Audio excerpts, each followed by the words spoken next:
రోజు మనం వినబోయే కదా కిచెన్ లో కూరగాయల లొల్లి. అందరూ చాలా ఇష్టపడుతూ ఉంటాను. రోజు కూరగాయలన్నీ నేను గొప్ప అంటే నేను గొప్ప అని ఒకదానికి ఒకటి గొప్పలు చెప్పుకుంటూ గొడవ చేస్తున్నాయి. ఇప్పుడు టమాటా కొంచెం ముందుకొచ్చి నేను చాలా అందంగా రుచిగా ఉంటాను, నన్ను అందరూ ఇష్టపడతారు అంటుంది.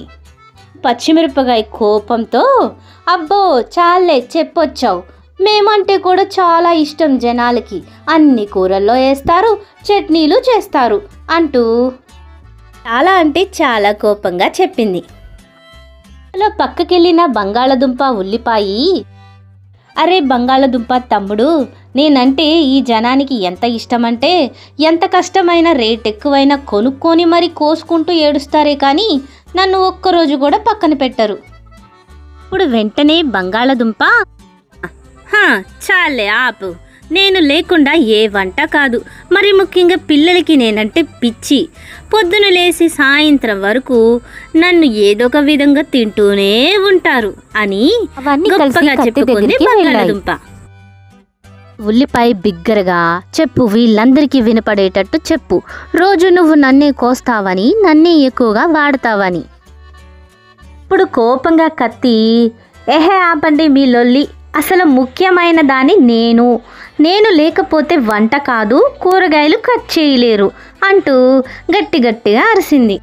ఇప్పుడు కూరగాయలన్నీ నోరు వెళ్ళబెట్టి అలానే చూశాయి.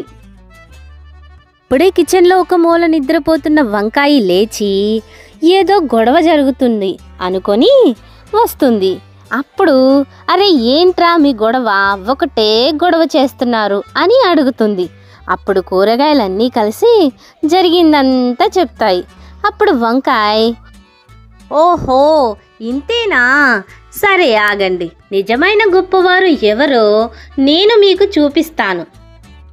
అసలు మనం పుట్టడానికి, అందంగా మారడానికి, పెరగడానికి ఒక ముఖ్యమైన మనిషి ఉంటాడు, అతని పేరు రైతు. ముందుగా అందమైన టమాటా, నీకు ఒక మాట చెప్పనా, నువ్వు రాసులు రాసులుగా ఉన్నా, అందంగా ఉన్నా, కొన్నిసార్లు రైతుకు వచ్చే నష్టాన్ని ఎప్పటికీ తీర్చలేవు. పచ్చిమిరపకాయ 4 చినుకులు పడితే కుళ్ళిపోయే నువ్వు ఇప్పుడు గర్వపడటం అంత మంచిది కాదు. ఉల్లిపాయ, నువ్వు అసలు తడిచిపోతే దేనికి పనికిరావు, వెంటనే కుళ్ళిపోతావు అంటూ, ఇంకా బంగాళదుంప, ఎక్కడో భూమిలో ఉండే నువ్వు ఎలా ఉన్నావో పైన ఉన్న ఆకులు చూసి గుర్తుపడతాడు రైతు. ఇప్పుడు చెప్పండి అసలు ఎవరు గొప్ప?